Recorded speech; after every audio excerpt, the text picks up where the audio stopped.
الحمدللہ رب العالمین، اللہم صلی علی محمد وعلی آل محمد۔ السلام علیکم ورحمۃ اللہ وبرکاتہ۔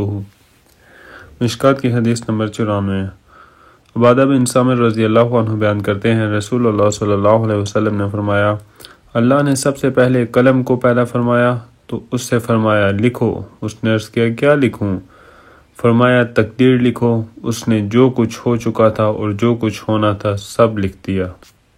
حدیث نمبر 95 مسلم بن یسار رضی اللہ عنہ بیان کرتے ہیں، عمر بن خطاب رضی اللہ عنہ سے اس آیت کے بارے میں پوچھا گیا، جب تیرے رب نے بنی آدم کی پشت سے ان کی اولاد کو پیدا کیا تو عمر رضی اللہ عنہ نے فرمایا، میں نے رسول اللہ صلی اللہ علیہ وسلم کو فرماتے سنا جب ان سے اس آیت کے بارے میں دریافت کیا گیا، بے شک اللہ نے آدم علیہ السلام کو پیدا فرمایا، پھر اپنا دایاں ہاتھ ان کی پشت پر پھیرا تو اس سے کچھ اولاد نکالی اور فرمایا، میں نے انہیں جنت کے لیے پیدا کیا ہے اور اہل جنت کیسے عمل کریں گے۔ پھر ان کی پشت پر ہاتھ پھیرا تو اس سے کچھ اولاد نکالی تو فرمایا، میں نے انہیں جہنم کے لیے پیدا کیا ہے اور وہ اہل جہنم کیسے عمل کریں گے۔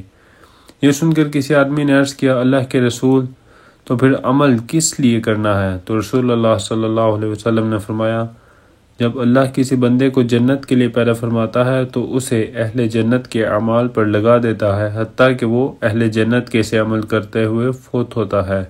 اللہ تعالیٰ اس وجہ سے اسے جنت میں داخل فرما دیتا ہے، اور جب وہ کسی بندے کو جہنم کے لیے پیدا فرماتا ہے تو اسے جہنمیوں والے اعمال پر لگا دیتا ہے، حتیٰ کہ وہ جہنمیوں والے اعمال پر ہی فوت ہوتا ہے تو وہ اس وجہ سے اس کو جہنم میں داخل کر دیتا ہے۔ لیکن یہ حدیث ضعیف ہے۔ جزاکم اللہ خیر۔ السلام علیکم۔